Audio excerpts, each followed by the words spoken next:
Again, let's welcome to the stage Brendyn Schneider.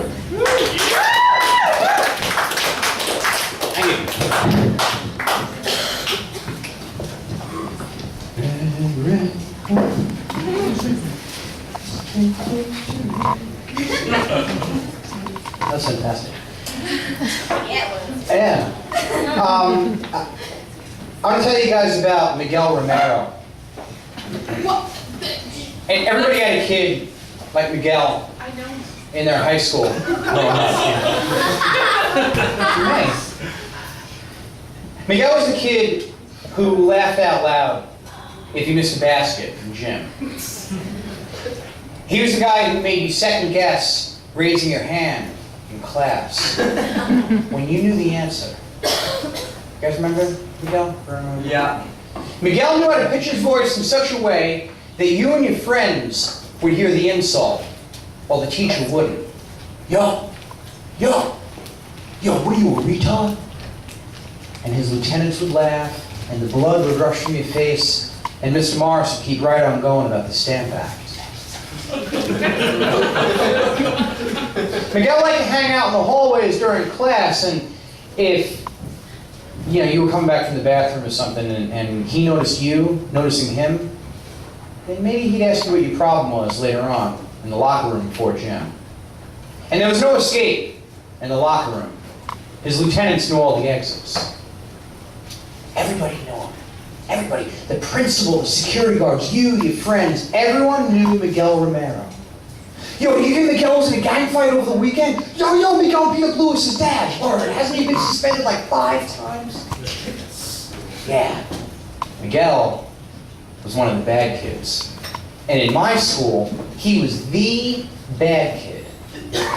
So consider the dangerous electricity that shot through the air that day he came walking right toward me. Now, we had never crossed paths, but I knew enough about him to cast him as a regular in liberating Copiague Junior High from the scourge of bullies everywhere. You see, in the afternoon, in my backyard, I had fists of solid steel. And the tire swing that I had was the embodiment of every bully that had walked the face of my town, and I would hit it like I was defending the town, right? So Timmy, bop, bop, Jimmy, bop, bop, Miguel Romero, bop, bop, bop, bop. Fists of solid steel. Now, of course, when Miguel came walking toward me, those fists turned to silly putty. Are you Brendyn? Yes. Brendyn Schneider? Your dad's name is Ed Schneider? My dad? Wait a minute, Miguel wanted to beat up me and my father?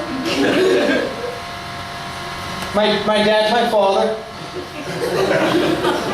My dad is Ed Schneider. He is my dad. He is my good father.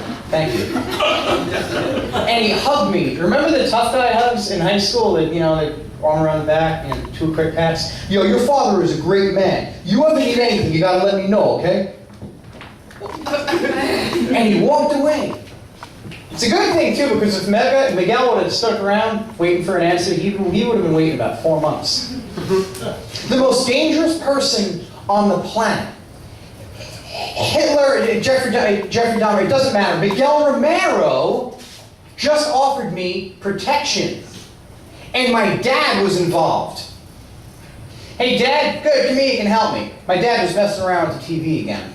And this was a war that raged for decades. The only thing that came close to it was the ongoing sea battle with the pool filter out back. My dad handed me one of the aerials of the TV and outfitted the other aerial with this long, conical tinfoil sock that stretched away from the TV, across the room, to the wall, around the wall, and out into the hallway.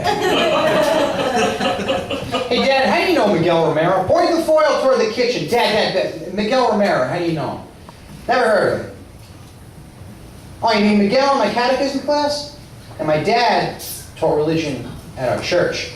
And my friends and I, we had seen Miguel before and after class, but we always figured that while we were in class, Miguel was up the 7-Eleven parking lot tripping crazy horse with his friends. Dad, Miguel Romero has religion? Yeah, it's in my 8th grade confirmation class. You can't believe this. He came up to me before math today, patted me on the back, and said that you were a good guy. Good kid, Miguel. No, Dad. Bad kid, the worst kid. I mean, he gets suspended all the time. I'm surprised they even let him into church. My dad got real serious with that. Don't say that. Miguel's not a bad kid. He's a good kid surrounded by bad. There's a big difference. Dad, we gotta be talking about 2 different Miguel Romeros. It's all right, though. It's all right. I'm helping him through some stuff. Yo, what? What kind of stuff? It's none of your business, buddy. That's between me and Miguel. After years of watching kids get cut down by my town's most notorious, he was now receiving some kind of guidance from the same man who used to tell me that smoking helped him breathe better.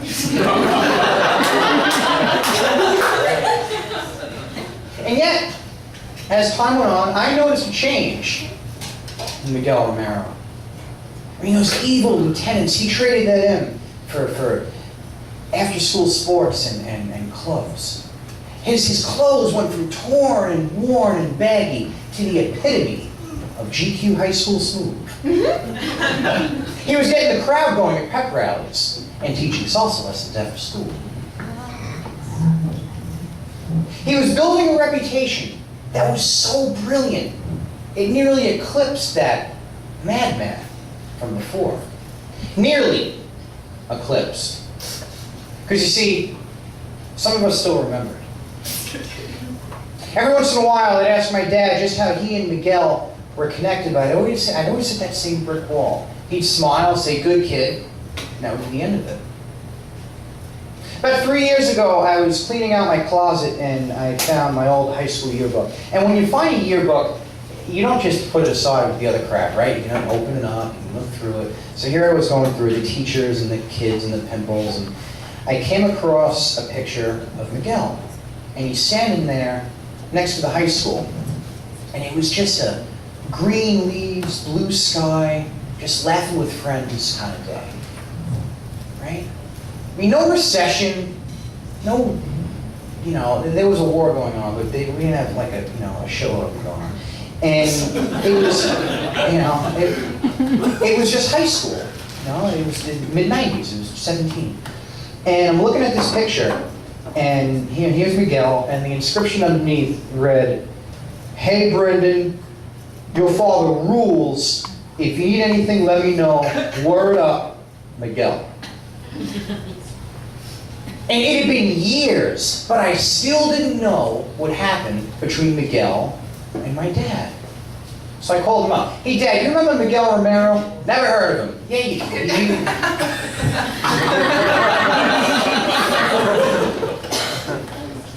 Never heard. "Hey, dude, he was in your 8th grade confirmation class." "Oh, wow, Miguel Romero, sure I remember him. Good kid." It's funny you say that, Dave. He wasn't always a good kid. I mean, when I first knew him, he was a bastard to a lot of my friends. Yeah, when he first came into my class, he was a real punk. And Dad, you said it was just the opposite. When I first asked you about him, you said that he was a good kid, surrounded by bad, and that there was a big difference. I said that? Yeah, you did. That's pretty good. Dad, what happened? I mean, I know the kid, he's a total bastard, and then you have some kind of powwow with the guy, and he totally turns it around. I mean, how did you help him? Now, when you're on the phone with somebody, there's a certain type of silence that has volume to it, On the phone, you can tell that somebody's really thinking about something. After a couple seconds of that kind of silence, my dad says to me, "It's been years. I guess I can tell you about Miguel. The kid comes into my class thinking he's hot stuff, right? Bothering the other kids, mouthing off. I'm letting a lot of it go, but I'm watching him. First few classes, he's sitting with this girl. Then one night, they're on opposite ends of the room. She's trying to hide how upset she is, and he's still going off like a tough guy. Now, when you're that age, you break up over stupid shit all the time. But something just wasn't right here.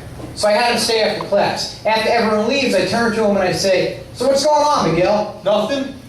What's going on with you? Look, why don't you stop wasting my time? No, you look. You think I want to be here? My mother makes me come to this. And that's when I walk over and close the door, and the kid's face drops, right? And class knew when I wasn't fooling around. That's not what I'm talking about, Miguel. What's going on between you and the girl? Nothing. It's none of your business. You know, you made it my business when you brought it in here. Yeah, whatever, man. Can I go now? No, you can't.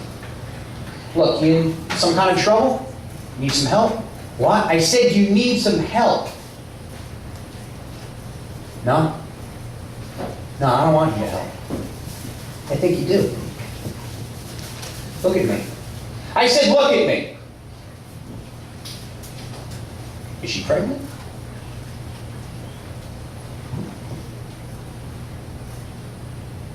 Yeah. What? Yes. Yes, Mr. Schneider. Is it yours?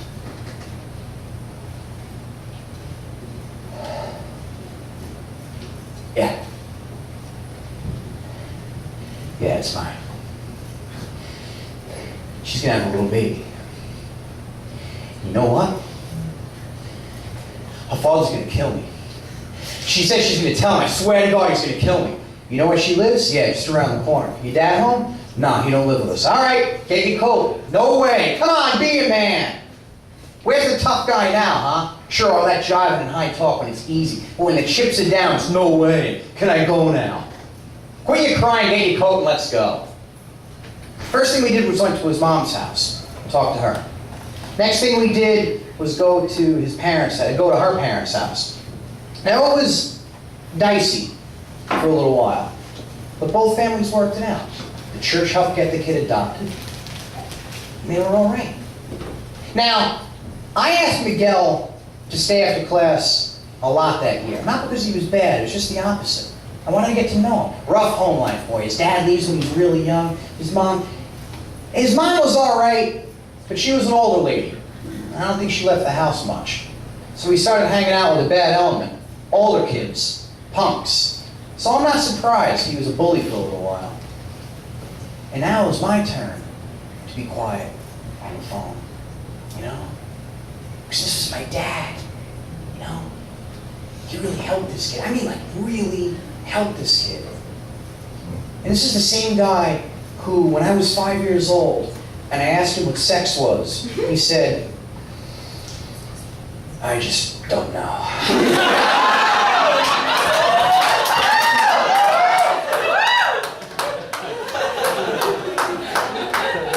You know, Dad, you really helped that kid. I mean, you saved his life. Sure I did. Well, I helped. Hey, look, we can't do it all on our own, right? And as I hung up the phone, it occurred to me. I always knew Miguel to be a bully, but I never once stopped to think what made him one. My name is Brendyn Schneider. Thank you very much.